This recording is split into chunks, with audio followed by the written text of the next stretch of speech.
Les invités de la noce pourraient-ils faire pénitence pendant le temps où l'époux est avec eux? Matthieu 9,15. Le jeûne, acte essentiel, peut d'abord être contourné en étant détourné. Le jeûne de télévision, d'ordinateur, de réseaux sociaux et non pas de nourriture, ce qu'il est au sens propre. C'est refuser un acte incarné dont Jésus lui-même donne l'exemple. Il peut ensuite être réduit à un acte ascétique de la vertu de tempérance. Il l'est. Il est beaucoup plus. Jésus en révèle le sens mystique en le reliant à sa présence.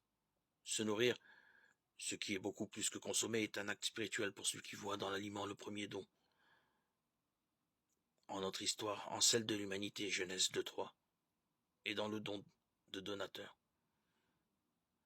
Le jeûne comme privation consentie et ressentie permet alors de prendre conscience que tout repas est un repas de noces où l'époux s'invite.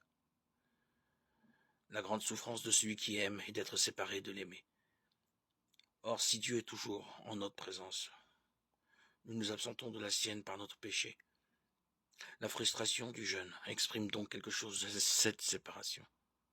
Offert par amour, il participe à la souffrance rédemptrice de l'époux pour nos péchés et ceux de nos frères.